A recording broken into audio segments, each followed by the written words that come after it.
the merciful. We're going to do something to Can everybody hear me all right?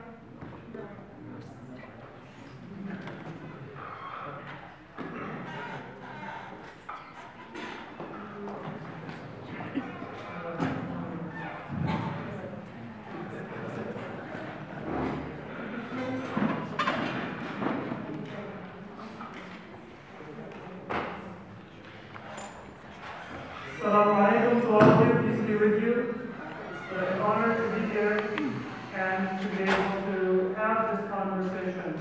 I will begin with a brief presentation. I will try to keep my remarks as brief and to the point as possible. And I hope that we can follow it up with your own thoughts and questions that you might have. What I hope to get out of events like this is for us to feel a sense of collective responsibility for the events that we see taking place around the world, to understand a little bit better how incidents, movements that might seem isolated, might seem completely foreign to us, may actually be related to things that are part of our society, our economy, our political environment, and so on. And by having a sense of connection, we also will be able to have a better idea of what we can do in order to affect positive change in society. I think many of us within the Muslim community, outside of the Muslim community, may feel that there really isn't a whole lot that we can do about a movement like ISIS, other than, for many of us, condemn it in the strongest possible terms. But that might not necessarily be the most effective thing that we actually can do. So I think an event like this is a forum for us to be able to gain a little bit of an understanding and a little bit of a familiarity with the interconnectedness of what we see going on in the world, in the Muslim world and outside of the Muslim world, and to translate that to a better idea of what we can change about our priorities, about our lives, in order to have a positive effect on our society. And I think that's something that each individual can do. I hope that during our conversation we'll be able to see that a little bit more clearly.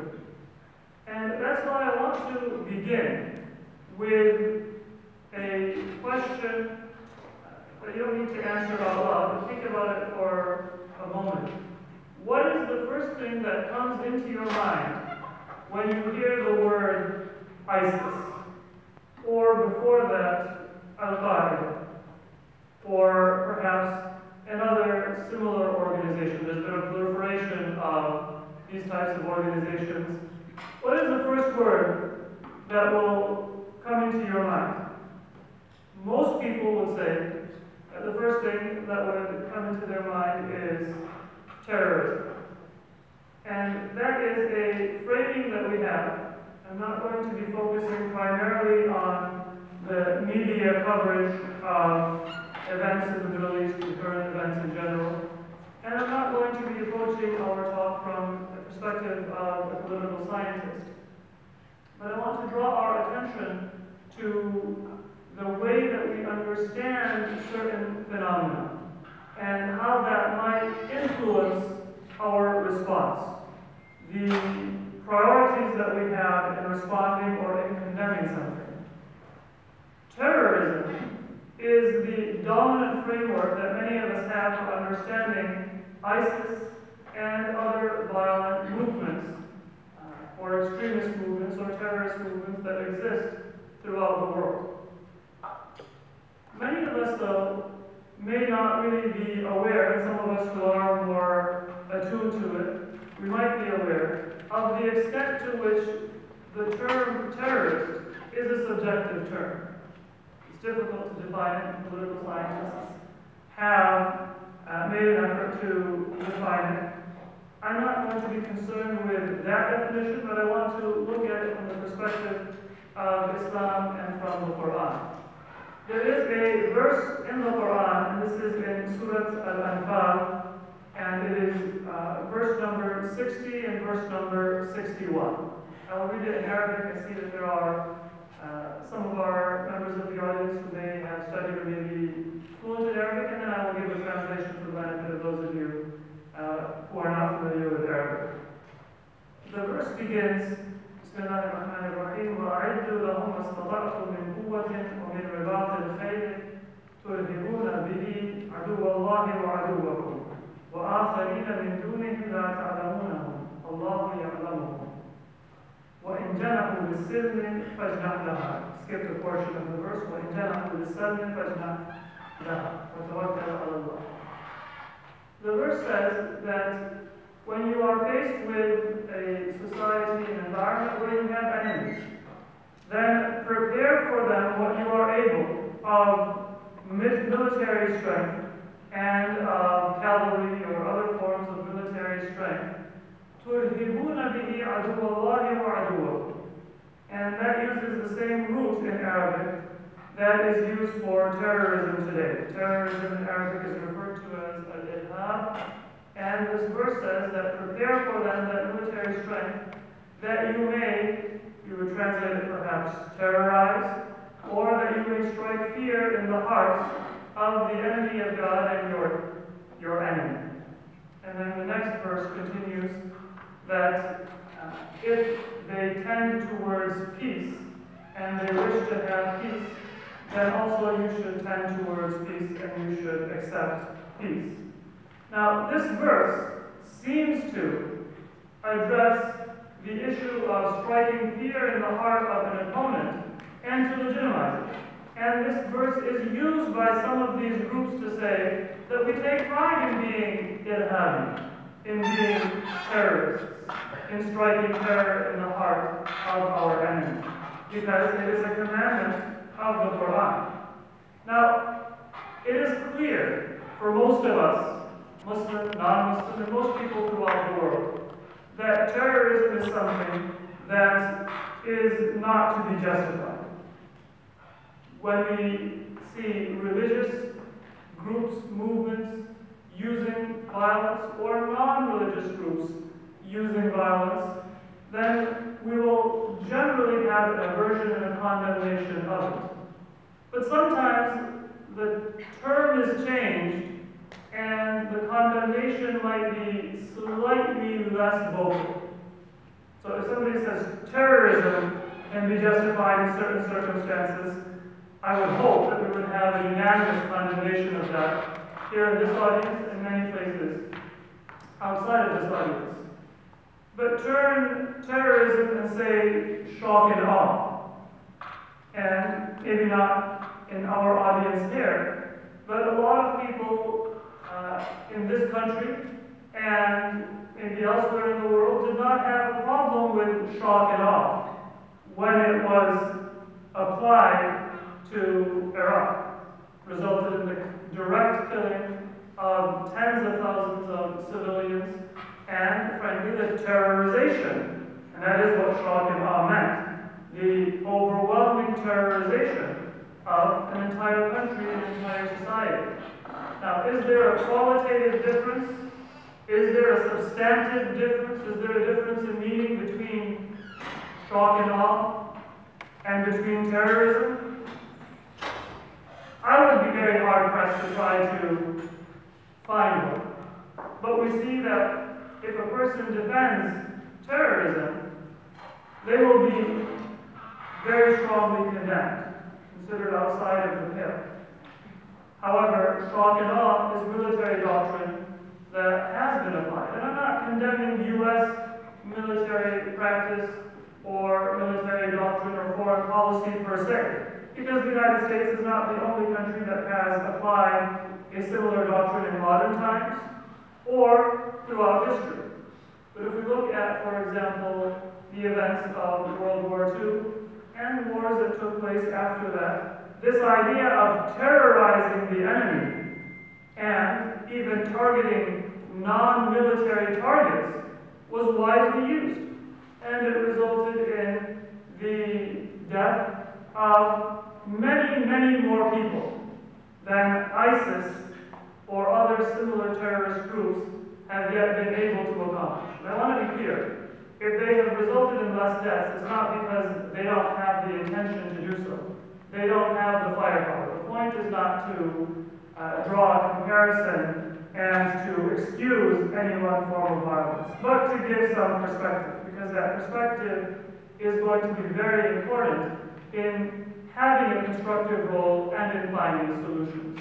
So if you look at the nuclear weapons that were dropped in Japan in World War II, if you look at the firebombing by the Allied forces during World War II, and various other forms of warfare, either during World War II or afterwards, especially during the struggle for independence in places like Algeria, you will find that targeting of non-military civilians, non-military cities was widely prevalent.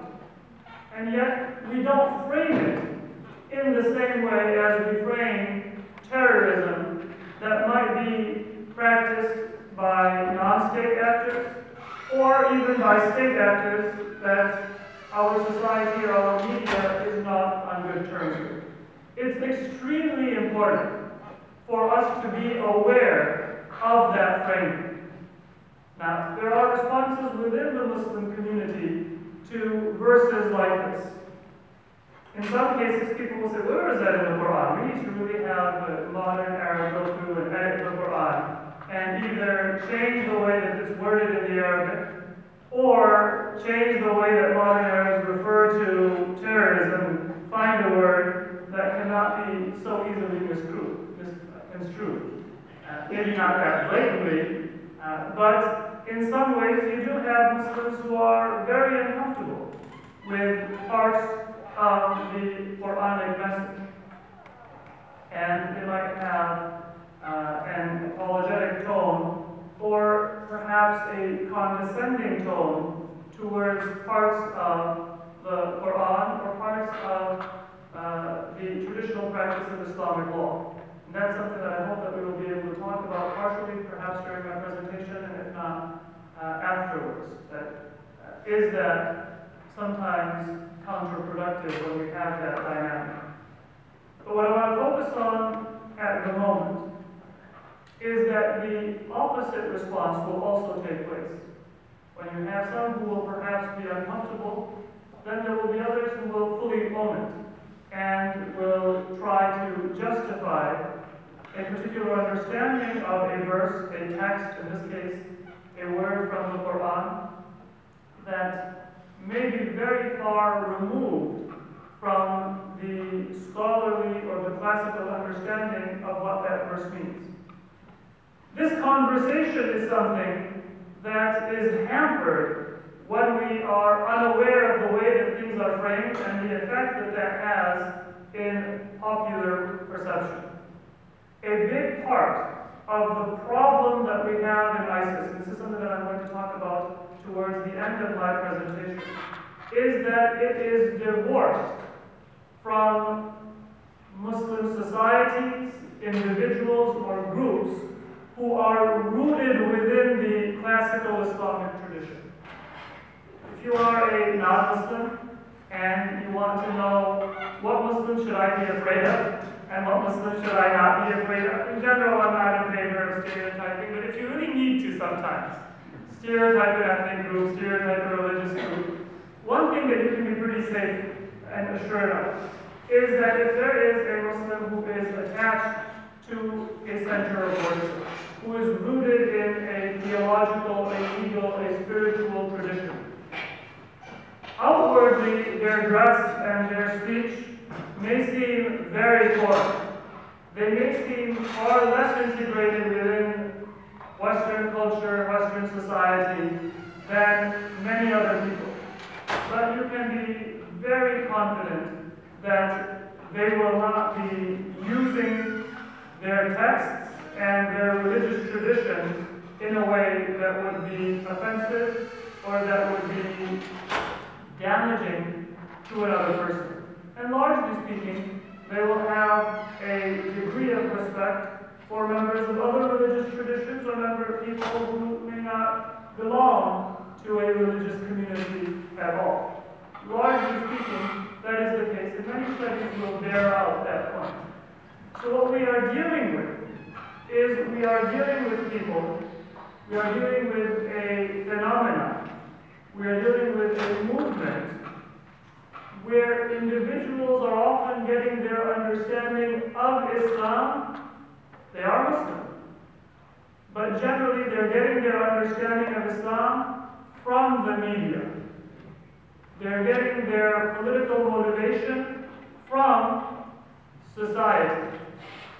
Now, there have been some articles that have come out, and some of you may have followed them up. I don't know what the repercussions for surveillance are if you follow some of the YouTube clips and some of the interviews with people who have gone and actually maybe joined or even left one of these extremist movements in the Middle East. If there were not a fear that it might come back and harm some of you, I would encourage you to do that research. I do encourage you to do that research. If you look at them, many of them are not familiar with Arabic. They have not studied Islam formally. And yet they speak conclusively and definitively about Islamic law and about Islamic theology. They will define who is a Muslim and who is not a Muslim. If a person claims to be a Muslim and is not a Muslim according to that group's definition, then they will judge them very harshly and maybe consider their property and their life to be forfeit and their honor to be forfeit. And if a person is not a Muslim, then they might judge them equally harshly. The response that we often get is that Muslim institutions, Muslim mosques, Muslim places of worship and Muslim institutes of higher learning, they need to be far more careful about their messaging and far more aware of this problem.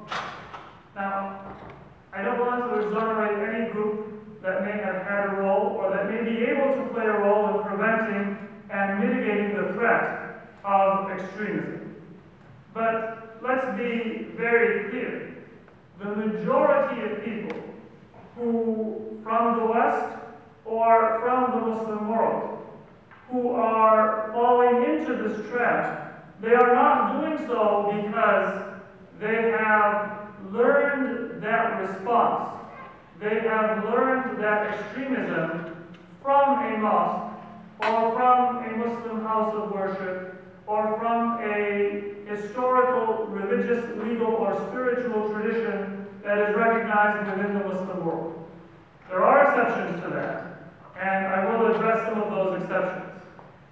But largely speaking, this is a product of our modern society. It is a product of the media that we have, which is not an Islamic media, but the framing, the hypocritical language, perceived hypocritical language, and the double standards that are found, that is a big source of the motivation and the justification. And it provides the dry firewood, where the fire that we see in ISIS, we see in Al-Qaeda, it is able to ignite. So that is one point that is very important for us to be aware of, that we need to develop a vocabulary. We need to try to enforce in the media, in our own writing, speaking, conversations, and in areas where we are influential, a vocabulary that is, in the first place, aware of how our framing is subjective. And to use that as a starting point to move towards a more judicious and a more equitable vocabulary. That's not easy to do. Many people would argue philosophically and realistically that it's not even possible to do. But it is something that is going to be essential in order to remove the firewood that we have found is so combustible. I want to move on from that and address